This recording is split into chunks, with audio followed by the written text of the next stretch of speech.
اعمال صالح کہانی نہیں بنا کرتے، کہانیاں اعمال بد کی کوکھ سے جنم لیا کرتی ہیں۔ یہ کوئی کہانی نہیں ہوتی کہ ایک انسان نے ایک پیاسے کوے کو پانی پلایا۔ کہانی اس سے بنتی ہے کہ ایک انسان نے ایک انسان کا خون پی لیا۔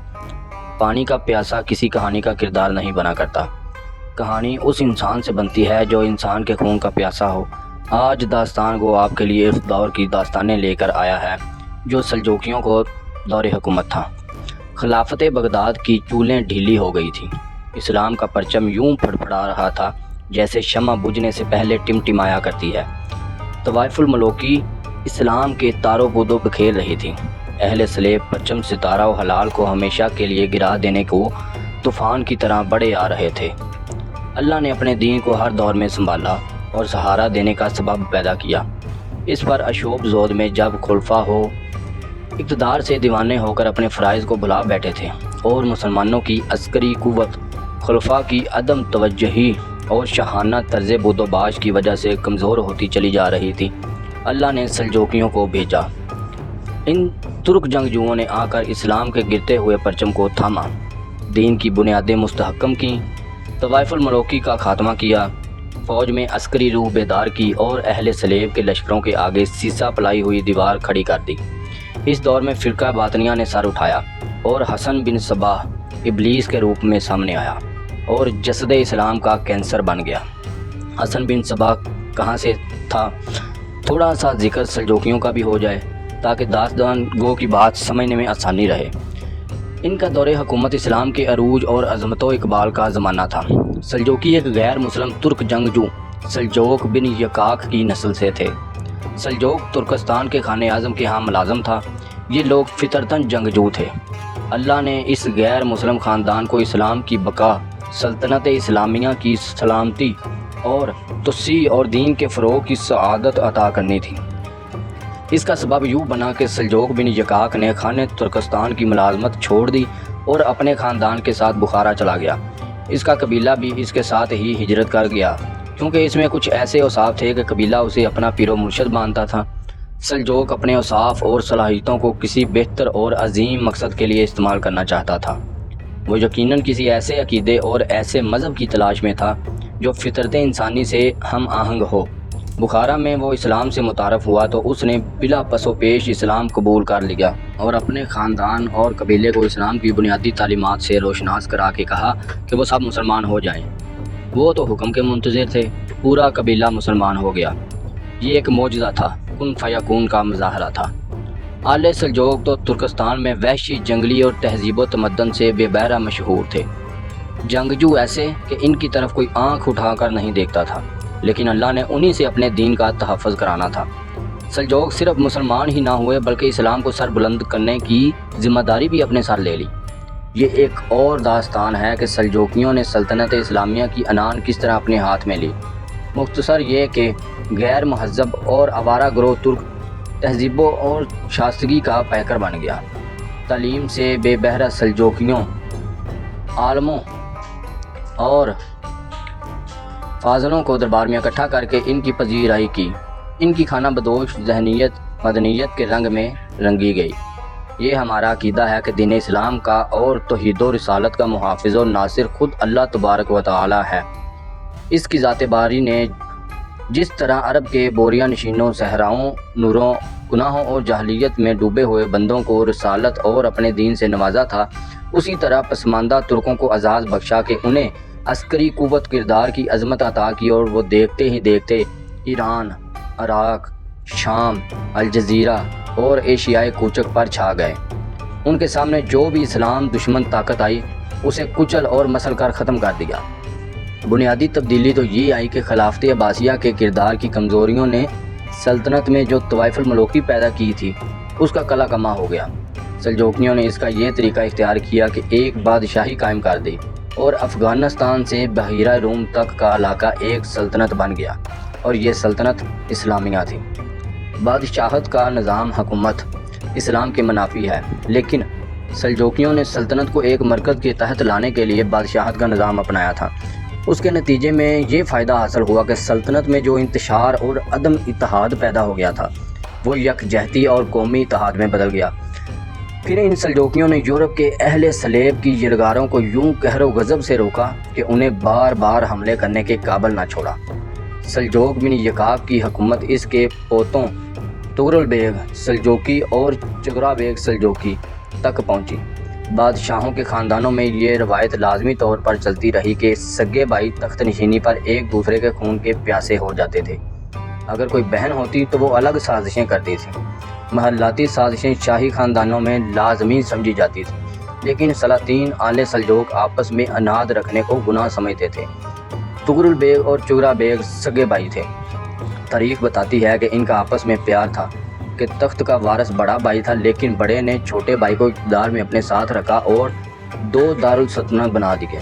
چغرا بیگ کے لیے ترکستان کا اور خراسان کا شہر نیشاپور، جو تغرل بیگ کا دارالسلطنت تھا، اس طرح بھائیوں میں پیار اور اتحاد بھی قائم رہا، اور سلطنتیں چونکہ وسیع تھی اس لیے 2 دارالسلطنت بننے سے انتظام پہلے سے بہتر ہو گیا۔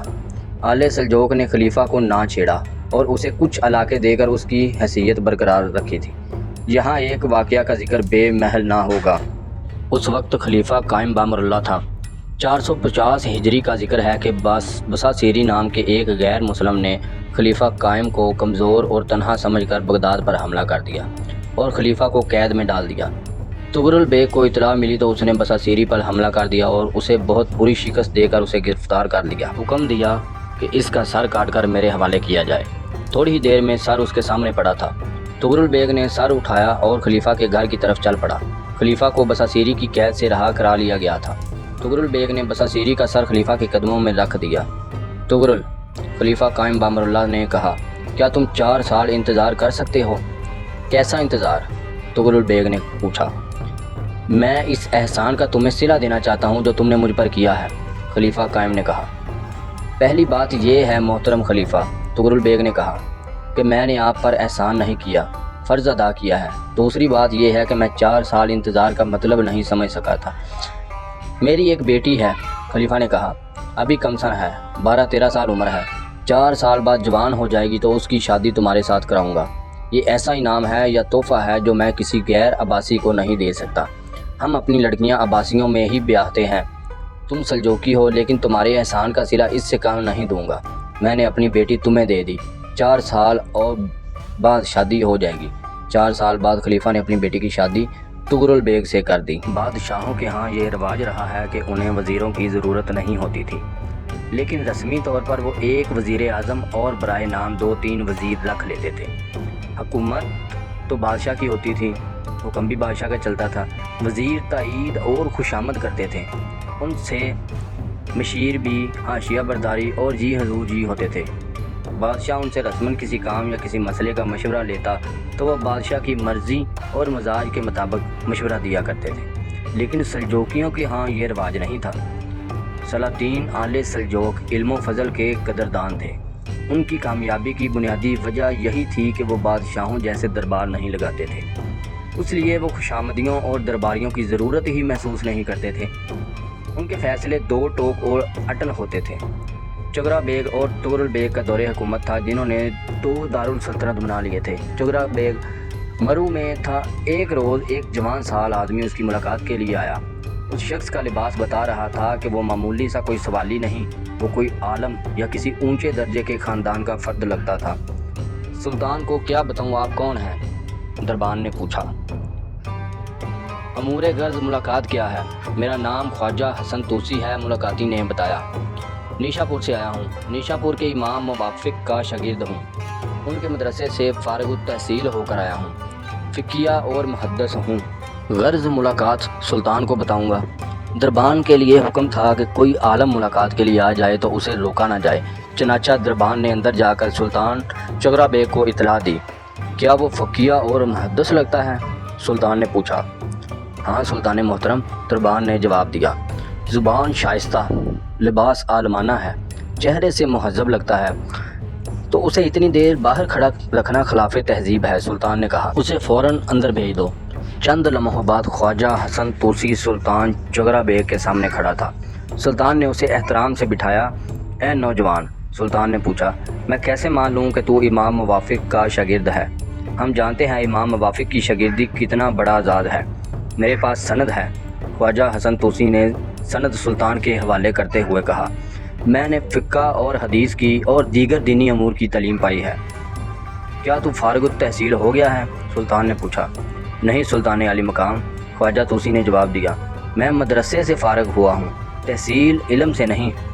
علم ایک سمندر ہے، موتی اسی کے ہاتھ آتا ہے جو سمندر میں غوطہ زن ہو کر تہہ سے سیپی اٹھا لانے کا عزم رکھتا ہے۔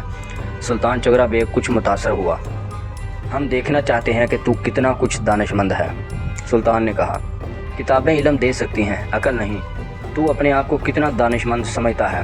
سلطان محترم، خواجہ حسن توسی نے کہا، انسان اتنا ہی احمق ہے جتنا وہ اپنے آپ کو دانش مند سمجھتا ہے، اور انسان اتنا ہی چھوٹا ہے جتنا وہ اپنے آپ کو بڑا سمجھتا ہے۔ یہ فیصلہ دوسرے کیا کرتے ہیں کہ فلاں احمق اور فلاں دانش مند ہے۔ ایک بات بتا توسی، سلطان نے پوچھا، حکمران میں کیا صفات اور کیسے اوصاف ہونے چاہیے کہ وہ رعایا میں ہر دل عزیز اور مرنے کے بعد بھی لوگ اسے اچھے الفاظ سے یاد کریں، وہ اپنے دین اور سلطنت کے لیے آگ کا طوفان ہو؟ خواجہ حسن توسی نے جواب دیا، رعایا کے لیے پانی ہو، زمین کی طرح فیاض اور آسمان کی طرح مربی ہو، عقاب کی مانند تیز نگاہ، کوے کی طرح محتاط اور کوئل کی طرح خوشگلو ہو، شیر کی طرح بے خوف اور چاند ستاروں کی مانند راست گو ہو، یوں نہیں کہ آج ادھر کل ادھر بڑھتا پھرے۔ کیا یہ صفات ہم میں ہیں؟ سلطان نے پوچھا۔ اگر میں نے کہا ہاں تو یہ خوشامد ہوگی۔ خواجہ توسی نے کہا، خوشامد منافقت ہے، میں منافق نہیں بننا چاہتا۔ اگر میں نے کہا سلطان میں کچھ صفات کی کمی ہے تو میں معتوب ہوں گا، مجھ میں تاب عتاب نہیں۔ اے نوجوان، سلطان نے کہا، تیری صاف گوئی قابل دروح ہے، لیکن ایک بات بتا، اگر ان صفات اور اوصاف میں سے ایک یا دو ہم میں نہ ہوں تو کیا فرق پڑتا ہے؟ سلطان عالی مقام، خواجہ حسن توسی نے کہا، تسبیح میں 100 دانے اور گرہ صرف ایک ہوتی ہے، اگر یہ ایک گرہ کھل جائے تو تمام دانے بکھر جاتے ہیں۔ ہو سکتا ہے آپ کی وہ صفت اور وہ وصف کمزور ہو جو گرہ کی حیثیت رکھتا ہے، تو گرہ کسی بھی وقت صفات اور اوصاف کے دانے بکھیر دے گی۔ خواجہ حسن توسی، سلطان چغرا بیگ نے پرجوش لہجے میں کہا، ہم نے تجھے مشیر مقرر کیا، اگر تم نے راست گوئی اور صداقت پسندی کو قائم رکھا تو یہ ہماری پیشن گوئی ہے کہ ایک روز تو اس سلطنت کا وزیر اعظم ہوگا۔ آج کے لیے اتنا ہی، بقیہ حصہ ملاحظہ کرنے کے لیے اگلی قسط دیکھیے، تب تک کے لیے مجھے اجازت دیجیے۔ اللہ حافظ۔